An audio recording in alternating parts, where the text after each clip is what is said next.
നോക്കിയാലും കാണും. That is the question. അങ്ങനല്ല ക്വസ്റ്റ്യൻ അതന്നല്ലേ കറക്റ്റ്. പത്തരമാറ്റിന്റെ ലൊക്കേഷനിൽ എവിടെ നോക്കിയാലും കാണാം. അങ്ങനെ ഒരു പ്രോപ്പർട്ടി. ആനക്കൊമ്പ ഇത് തന്നെ.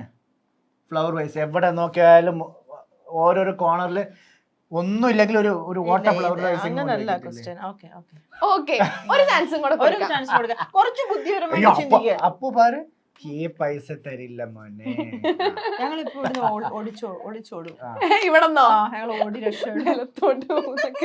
ഓക്കെ, അപ്പൊ ഇതിനകത്തുള്ള നിങ്ങളുടെ ടാസ്ക് എന്താന്ന് വെച്ചാല് നിന്നെ പോലെ ഒരു മകനെ ജനിപ്പിച്ച എന്നെ പുഴുകൾ കടിച്ചു തിന്നോട്ടെ. ഇത് ചേച്ചി അഭിനയിക്കണം. നിങ്ങൾ രണ്ടോളം അങ്ങോട്ടും ഇങ്ങോട്ടും അഭിനയിക്കണം. എന്ന് നിന്നെ ഇനി എന്റെ 7 അയലക്കത്ത് കാണരുത്. Get out of this floor. അല്ല, അപ്പൊ ആ കുട്ടിക്ക് പ്രോമിറ്റ് ചെയ്യണം. അയ്യോ എനിക്കിതൊന്നും പറ്റില്ല. അഭിനയിച്ചാ മതി. ജലജ അങ്ങോട്ട് കേറട്ടെ ഉള്ളിലോട്ട്. ചിരിക്കരുത്. ചിരി. എന്താ അമ്മ ഈ പറയുന്നത്? അമ്മ പറഞ്ഞിട്ടല്ലേ ഇതെല്ലാം ഞാൻ ഒപ്പിച്ചു വെച്ചത്. എന്തിനാ അമ്മ അവസാന നിമിഷം കൊണ്ട് എന്നിങ്ങനെ പറയരുത്? എടാ, നിന്നെപ്പോൾ ഒരു മകനെ ജനിപ്പിച്ച എന്നെ ഇല്ലേ പുഴു കടിച്ച് ചത്തോട്ടെ. ഇനി നിന്നെ എന്നെ 7 അയലോക്കത്ത് കണ്ടുപോരുത്. Get out of this house. അമ്മ ഞാനൊന്ന് പറയുന്നത് കേക്ക്.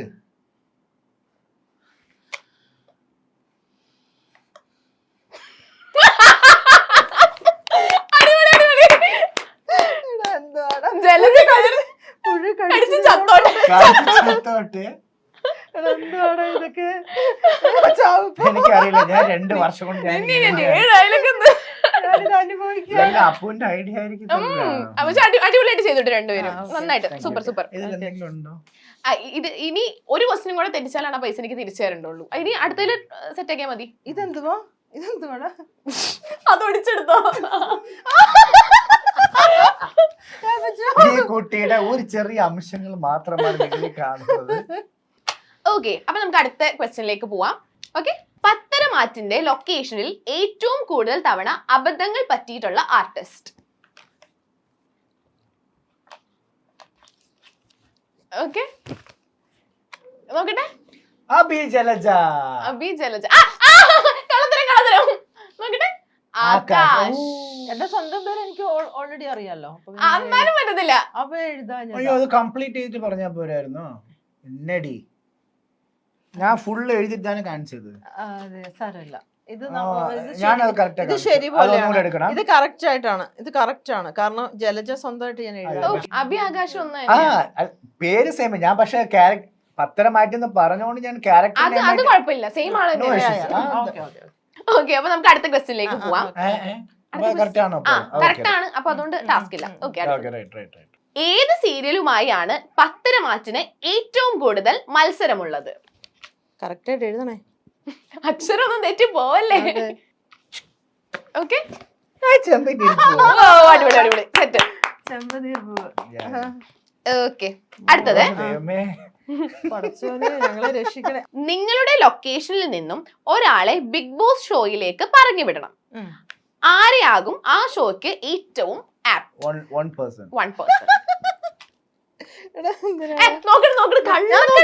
ഞാൻ നോക്കിട്ടേ ഇല്ല. ഓക്കെ, നോക്കട്ടെ. ജലജ സ്മിത. ജലജ പറയും. 10,000 രൂപ നമുക്കുള്ളതെല്ലാം ചേച്ചി ഈ വർഷത്തെ ബിഗ് ബോസ് സീസൺ 7 ചേച്ചി ഉണ്ടോ? പ്രഡിക്ഷൻ ലിസ്റ്റിലൊക്കെ ചേച്ചിയുടെ പേരൊക്കെ കാണുന്നുണ്ടല്ലോ. ബിഫോർ പത്തരമാറ്റി എനിക്ക് ഒരു ഇൻവിറ്റേഷൻ ഉണ്ടായിരുന്നു. ആണോ? ചേട്ടനെ വിളിച്ചിട്ടുണ്ടായിരുന്നോ? എനിക്ക് ഫാമിലി വിട്ടു ഞാൻ ആക്ച്വലി പോകാൻ വേണ്ടി എല്ലാം റെഡി ആയിട്ടിരിക്കുകയായിരുന്നു. അതായത് 100 ഡേയ്സിന്റെ ഡ്രസ് ഉൾപ്പെടെയുള്ള ഫുൾ പാക്ഡ് ആയിരുന്നു. എന്നിട്ട് പത്തരമാറ്റി കിട്ടിയ.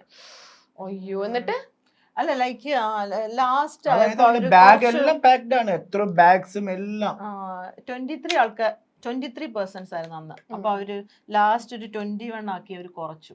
അപ്പൊ 2 പേരെ അവര് കട്ട് ചെയ്തു. അപ്പൊ ഞാൻ എന്നെ കട്ട് ചെയ്തു. അയ്യോ, സങ്കടമായോ? അപ്പൊ ഭയങ്കര സങ്കടമായി. പക്ഷെ എനിക്കിപ്പോ സന്തോഷം. കാരണം അതിലും കിട്ടാഞ്ഞപ്പോ എനിക്ക് വിഷമമായപ്പോ ചാനലിൽ നിന്ന് തന്നെയാണ് എന്നോട് ഇങ്ങനെ ഒരു ഫിക്ഷൻ സീരിയൽ തുടങ്ങുന്നുണ്ട്. ഒരു നെഗറ്റീവ് ക്യാരക്ടർ ഉണ്ട്. അപ്പൊ ഒരു ഓഡീഷൻ ഉണ്ട്. സ്മിത പോയിട്ട് അറ്റൻഡ് ചെയ്യുന്നു പറഞ്ഞിട്ട് എനിക്ക് അങ്ങനെയാണ് പത്തരമാറ്റി കിട്ടിയത്. അങ്ങനെയാണ് എനിക്ക് അതുകൊണ്ടാണ് നല്ലൊരു അമ്മേനെ അമ്മയെ കിട്ടിയത്. കിട്ടിയത്. Okay, okay. ചേട്ടൻ എന്താ പോവാണ്ടിരുന്നേ ബിഗ് ബോസിൽ? അല്ല ഇവനെ വിളിച്ചിട്ടൊന്നുമില്ല, കള്ളം പറയാം. അല്ല അങ്ങനെ വിളിച്ചെന്നല്ല പറഞ്ഞത്. വിളിച്ചോ? അല്ല എനിക്കൊരു കോൾ ഉണ്ടായിരുന്നു. ഉം. അപ്പം എൻ്റെ അടുത്ത് എനിക്ക് പിന്നെ എന്നെ സംബന്ധിച്ചോളം ആ ടൈമിൽ എന്റെ ഗ്രാൻഡ്മ വയ്യാണ്ടിരിക്കുകയായിരുന്നു. എന്റെ ഓൾ ഇൻ ഓൾ ആണ് എന്റെ ഗ്രാൻഡ്മ. ഗ്രാൻഡ്മ വിട്ട് അത് മാത്രല്ല എനിക്ക് ഫാമിലി വിട്ട് മാറി നിൽക്കാൻ, അതുകൊണ്ട് തന്നെ ട്രിവാൻഡ്രം വിട്ടിട്ട് പോത്തൂല. ട്രിവാൻഡ്രം വിട്ട് Like, ഇത്രയും വർഷമായിട്ട് ഞാൻ ഒരു ഷൂട്ടിന് ഞാൻ പോയിട്ടില്ല. ഒരു മന്ത്ലി ഒരു 15 days എനിക്ക് ചിന്തിക്കാൻ പോലും പറ്റാത്ത കാര്യം. ഞാൻ ട്രിവാൻഡ്രം അല്ല എറണാകുളത്ത് അല്ലെങ്കിൽ തൃശ്ശൂർ എവിടെ ഞാൻ ഗുരുവായൂർ അമ്പലങ്ങളെല്ലാം പോയിട്ട് വരുമ്പോ മാക്സിമം 2 days അതുക്കുള്ള എനിക്ക് തിരിച്ചു പോകണം, നിക്കാൻ പറ്റത്തില്ല. ഓക്കെ, അടുത്ത ക്വസ്റ്റ്യൻ. അതും കറക്റ്റ് ആണ്. നീ ഇപ്പൊ അടുത്തത്. അല്ല ഇത് പിന്നെ കയ്യിൽ എതൊക്കെ വെക്കണം, പോക്കറ്റിലോട്ട് അങ്ങനെ വെക്കാം. പോക്കറ്റിലേക്ക് അങ്ങ് വെക്കാം. ഇവിടെ എനിക്ക് തരണം. പോച്ച് മോനെ പോച്ച്. ഒരുപാട് മുങ്ങരുത് കേട്ടോ. പകുതി 5000 കൊടുക്കണേ. 5000 കൊടുക്കണം. ഞാൻ ആലോചിക്കാം. നീ കറക്റ്റ് ബുദ്ധിപരമായി നീ ചിന്തിക്കണം. ഓക്കെ, ഇനിയുള്ള ക്വസ്റ്റ്യൻ. ഓക്കളെ കണ്ടിടരുതേ. ഇല്ല, നോക്കി എഴുതുന്നുണ്ട്. നമുക്ക് തന്നെയാ ഗുണം. നീ ചരിച്ചു വെച്ച നമ്മുടെ ഇത് കണ്ട കണ്ട. ഓക്കെ, അടുത്ത ക്വസ്റ്റ്യൻ. നിങ്ങളുടെ ലൊക്കേഷനിലെ ഷിക്കാരി ശംഭു ആരാണ്? പക്ഷെ അബദ്ധങ്ങളൊക്കെ അബദ്ധങ്ങൾ പറ്റി ഹിറ്റ് ആവുന്ന ഓൺ സ്ക്രീൻ ആണോ ഓഫ് സ്ക്രീൻ ആണോ? ഓഫ് സ്ക്രീൻ വേണോ? Of screen. നിനക്ക് എന്തുവാണ് തോന്നുന്നത്? നോക്കിയിരുന്നു. ഞാൻ നോക്കിയിട്ടില്ല ഇതുവരെ. അവൻ എഴുതിട്ട് ഭയങ്കര കള്ളക്കളിയാ. അല്ല, ഞാൻ പറയുന്നത് നിനക്ക് ഇപ്പൊ ചരിച്ചു വെക്കേണ്ട കാര്യം എന്താണ്? Time out. ഓക്കെ, ഞാൻ എഴുതാൻ പോവാണേ. ഞാൻ എഴുതിയിട്ടില്ലേ? അയ്യോ എനിക്ക് ചിരി വരുന്നു. അത് കറക്റ്റ് ആണോന്ന് അറിയില്ല. ഞാനും അത് ആലോചിക്കുന്നത്. പക്ഷെ കുഴപ്പമില്ല എന്റെ കാര്യം. Time out. നോക്കട്ടെ അവിടെ എന്താ എഴുതിയേക്കുന്നത്? ഞാൻ കാണിച്ചു നോക്കി ചേച്ചി നോക്കി എഴുതുന്നത് എനിക്ക് ഉറപ്പാ. തുള്ളി പോലും കാണത്തില്ലായിരുന്നു. ഇല്ലില്ല, ഒന്നും കാണത്തില്ലായിരുന്നു. ഇവൻ ചരിച്ചു വെച്ചേക്കുമല്ലായിരുന്നോ? ഞാൻ ഇവിടെ തന്നെ വിചാരിച്ച നവ്യനെ. അതെന്താ അങ്ങനെ രണ്ടാളും ഒരേപോലെ എഴുതാൻ കാരണം? കാരണം നവ്യ അങ്ങനെ ചെയ്യത്തുള്ളൂ അവിടെ. പക്ഷെ അത് കറക്റ്റ് ആണ്. അല്ല അത് എല്ലാ പ്രാവശ്യം അല്ല, എല്ലാ പ്രാവശ്യം ചെയ്യില്ല. പക്ഷെ നവ്യ ചില സമയത്ത് അങ്ങനെ ചെയ്യുമ്പോൾ കറക്റ്റ് ആയിട്ട് ഒന്ന് വീഴാറുണ്ട്. പ്രഡിക്ഷൻ ആയാലും എന്തൊക്കെയോ കുറച്ച് കാര്യങ്ങൾ കറക്റ്റ് ആയിട്ട് കറക്റ്റ് ആ ഫോമിൽ ഒന്ന് വീഴും. വീഴും. അത് കറക്റ്റ് ആവും. നവ്യ മാത്രമേ എന്റെ മനസ്സിലുള്ളൂ. ഓക്കെ.